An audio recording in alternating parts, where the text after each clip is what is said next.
Berapa banyak orang yang ingin hidup pada hari ini, tapi kemarin sore malaikat maut sudah mencabut nyawanya. Hari ini dia tidak lagi bisa hadir sholat Jumat. Dan andailah umur bisa ditambah, mereka amat sangat ingin ada bersama kita hari ini. Berapa banyak pula orang yang hari ini, jam ini sehat walafiat, tapi ada yang dicabut Allah dari dalam badannya. Ruhnya masih bersemayam dalam jasad, tapi yang dicabut adalah nikmat iman dan Islam.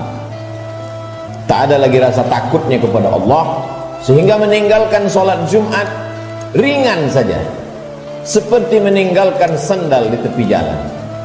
Tak ada sedikit pun khawatirnya terkena azab kubur, tak ada takutnya pada azab neraka.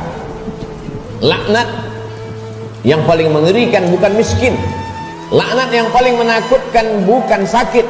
Laknat adalah ketika tak ada rasa takut dalam hati. Maka ketika masih ada rasa cemas, rasa takut, bersyukurlah, berarti masih ada benih-benih iman dan Islam yang dipupuk, disiram dengan mendengarkan ceramah, tausiah, pengajian, khutbah, dan dia akan berbuah ketika dilaksanakan dalam bentuk amal saleh. Semakin zaman ini hebat, semakin canggih, maka rumah sakit semakin banyak, dokter-dokter spesialis lulusan luar negeri bertebaran seperti bintang di tengah langit. Tapi apakah umur manusia makin panjang? Tidak. Apakah penyakit makin hilang? Tidak. Dulu zaman datuk nenek kita, mereka umur 70 tahun masih tajam parang panjangnya untuk pergi ke sawah, ke hutan. Hari ini umur 40 tahun pergi ke rumah sakit, terkena diabetes, terkena asam urat, terlalu banyak daftar nama penyakit untuk disebutkan. Artinya apa? Kecanggihan teknologi tidak bisa menambah umur manusia. Kehebatan manusia dalam bidang multimedia telekomunikasi memang mempercepat hubungan, memang mempererat persaudaraan, tapi juga mempercepat kematian. Oleh sebab itu hidup manusia semakin singkat, hidup manusia semakin tidak bermakna. Cobalah kita renungkan berapa banyak saudara yang sebaya, yang seusia, satu sekolah, tetangga, kawan akrab, lebih muda dari kita, lebih sehat dari kita, lebih ganteng dari kita, tapi ternyata mereka tidak lagi bersama dengan kita. Lalu apa yang perlu kita siapkan? Yang kita siapkan adalah bahwa ketika ruh keluar dari jasad, tidaklah seperti tetesan embun yang jatuh dari daun yang basah. Ketika ruh keluar dari jasad, tidaklah seperti air liur yang keluar dari mulut tak terasa.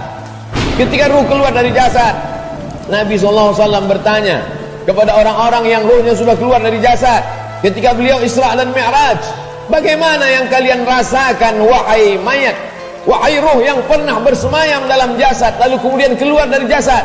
Mereka menjawab, seperti kambing yang dikuliti hidup-hidup. Mereka menjawab, seperti tebasan pedang di tempat yang sama diulang beratus kali.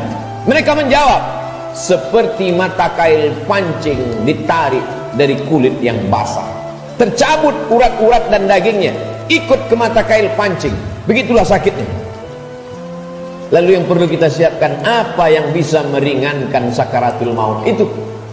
Di antara yang bisa meringankan sakaratul maut adalah shadaqatus sirri tadfa'u mitatasu, sedekah menghilangkan mati su'ul khatimah.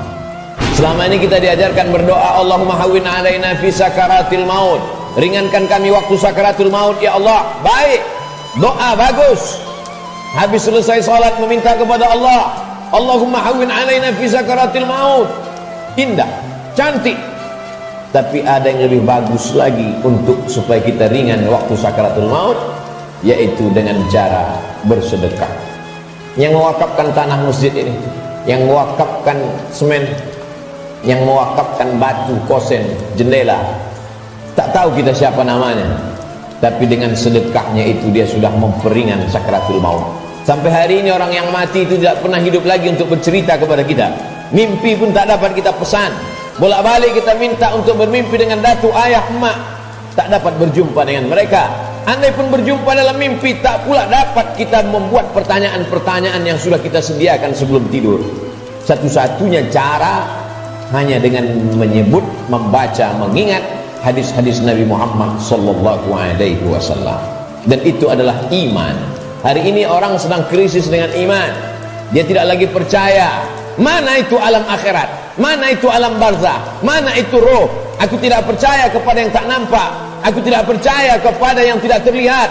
Yang aku percaya hanya yang bisa aku pegang dengan tangan, yang bisa aku rasa dengan lidah, yang aku tatap dengan mata, yang aku dengar dengan telinga. Begitu sombongnya manusia berkata, mana itu? Mana dia? Mana yang tidak nampak itu? Tapi ketika kematian datang, adakah yang bisa melihat kematian? Percaya, mati. Tak percaya pun mati. Percaya dan tak percaya, semuanya akan mati menghadap Allah Subhanahu wa ta'ala. Silakan tidak percaya. Mau menjadi kafir, silakan. Mau menjadi orang munafik, silakan. Mau menjadi Abu Jahal, Abu Lahab, silakan. Mau menjadi Qarun, Fir'aun, silakan. Fir'aun mati, Abu Jahal mati, Qarun pun mati. Semua yang tidak percaya mati, dan semua yang percaya menghadap Allah Subhanahu wa ta'ala. Kelak kita semua akan merasakan sakratul maut itu. Bila ada orang yang sudah meninggal dunia, jangan terlalu habis air mata diteteskan untuk mereka. Mengapa demikian? Karena mereka yang sudah mati itu merasakan tiga. Mereka sudah melihat malaikat maut, mereka sudah merasakan sakratul maut, dan mereka sudah mendapatkan husnul khatimah. Bagi yang beramal soleh. Adapun yang larut dalam kesedihan, menangis sampai tak bertepi, sesungguhnya engkau termasuk orang-orang yang mubazir. Innal mubazirina kanu ikhwanas syayatin. Orang mubazir saudara setan. Menangislah karena usia yang lalu tak dapat diulang kembali. Menangislah karena masa-masa muda yang diisi dengan dosa tak dapat diminta ampunannya kepada Allah. Ainani, ada dua mata, la yamassuhuman nar, yang tidak akan terkena azab api neraka. Ainun bakat min khasyatillah, mata yang menangis karena takut kepada Allah. Bulu mata, alis mata yang pernah terkena tetesan air mata, maka itu akan selamat dari azab neraka jahanam. Ainun tahrusu fi sabilillah, mata yang berjaga di tengah malam menjaga Masjidil Aqsa, takut dirampas oleh tentara Israel. Pejuang-pejuang fi sabilillah, itulah mata yang selamat dari azab Allah Subhanahu wa ta'ala. Setelah mati menghadap Allah, bebas dari sakratul maut, mereka adalah orang-orang yang mati syahid. Orang mati syahid itu tidak merasakan empat, tidak merasakan sakratul maut. Sakratul maut mereka seperti cubitan pada kulit yang lembut. Mereka tidak merasakan azab kubur, mereka tidak merasakan hisab. Mereka langsung masuk ke dalam surga Allah Subhanahu wa ta'ala. Wala taqulu lima yuqtalu fi sabilillahi amwat. Jangan kau katakan mereka yang mati syahid itu mati. Bal ahya, mereka hidup. Walakin la tash'urun, kamu yang tak dapat merasakannya. Setiap muslim mesti berniat mati syahid. Andai dia tidak mati syahid, maka niatnya menyampaikannya. Innamal a'malu binniyat. Seorang akan mendapatkan sesuai dengan niatnya. Iskariman au mut syahidan. Kalau hidup, hidup mulia. Kalau mati, matilah sebagai seorang syuhada. Kenapa kita masih hidup hari ini? Kenapa Allah masih semaikan nyawa dalam badan kita? Mengapa kita masih diizinkan melangkahkan kaki, mengayunkan tangan? Kenapa orang yang lebih sehat dari kita lebih dulu mati daripada kita? Kenapa orang yang lebih muda daripada kita lebih dulu meninggal daripada kita? Sesungguhnya Allah buat kita hidup karena dosa kita masih banyak. Allah sayang dengan kita, dia tunggu kita bertobat. Sesungguhnya Allah buat kita hidup karena Allah tahu kita belum punya bekal yang banyak. Senantiasa husnuzon kepada Allah. Orang-orang beriman, dia tahu bahwa umurnya itu masih dititipkan Allah. Allahumma ja'alil hayata ziyadatan lana fi kulli khair. Kalau kau takdirkan aku masih hidup besok pagi, jadikan hidup besok pagi sebagai amal saleh. Waj'alil mauta rahatan lana min kulli syarr. Kalau kau takdirkan aku mati malam ini ya Allah, tidak terbangun lagi besok pagi, kematian itu pun kematian yang indah karena husnul khatimah. karena selamat dari sakaratul maut. Dan yang paling penting, berhenti dari segala perbuatan dosa. Orang beriman tidak pernah bersedih. Umurnya panjang, amalnya bertambah. Umurnya pendek, dosanya berkurang. Orang beriman tidak pernah berduka cita. Kenapa? Karena dia ridha menerima ketetapan Allah subhanahu wa ta'ala. Lewat dari sakaratul maut, selesaikah kehidupan? Belum.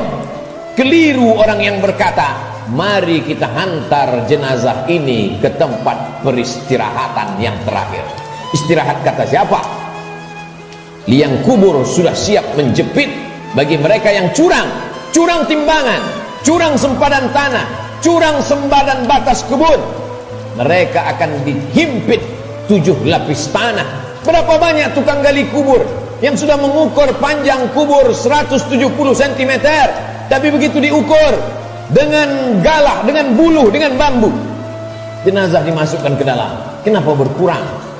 Kalaulah dikatakan tukang penggali kubur salah ukur, tidak mungkin, karena dia mengukur dengan bambu, dengan buluh.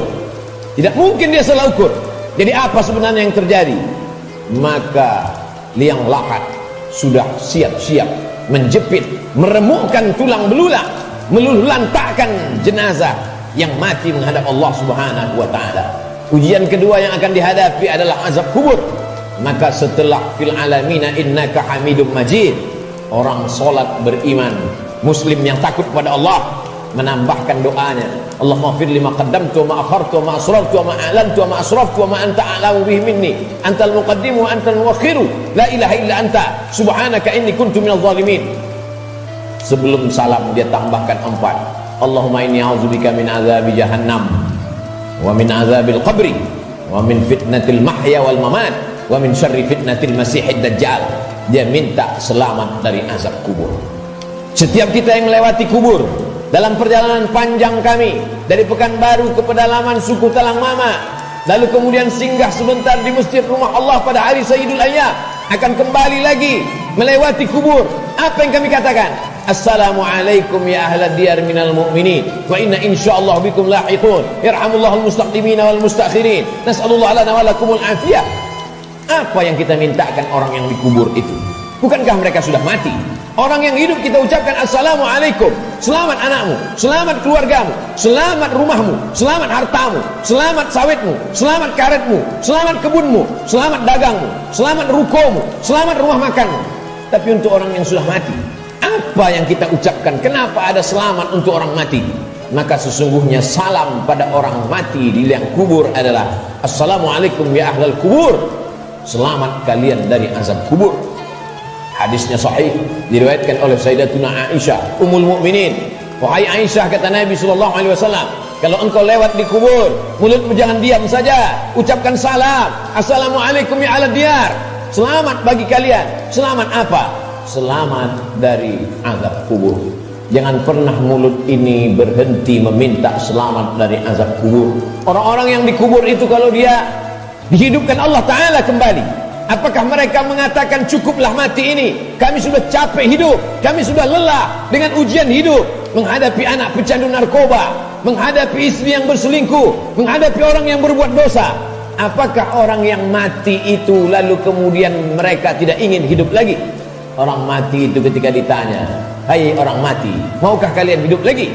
Mereka akan menjawab, laula akhartani ila ajalin qarib, seandainya kau tambah umur kami ya Allah, kami ingin hidup, fa'as-saddaqa, kalau kau tambah umur kami ingin hidup walaupun sekejap sejenak saja, fa'as-saddaqa, kami ingin bersedekah, wa akum minas salihin, dan kami ingin menjadi orang-orang yang soleh.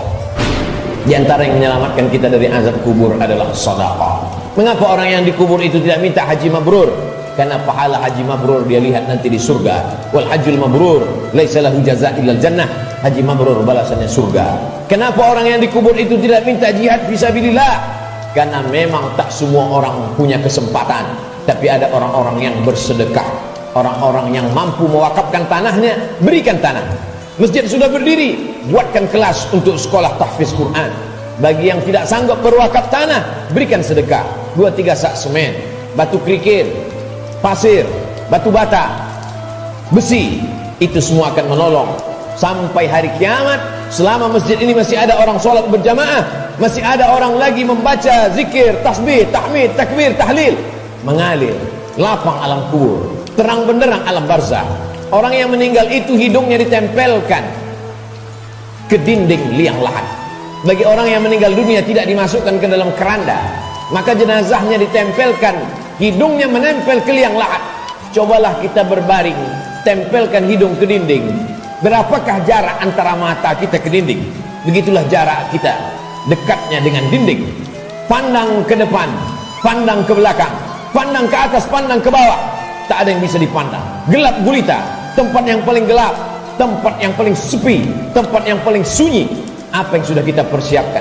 Berapa banyak orang mempersiapkan hidup untuk kehidupan setelah pensiun?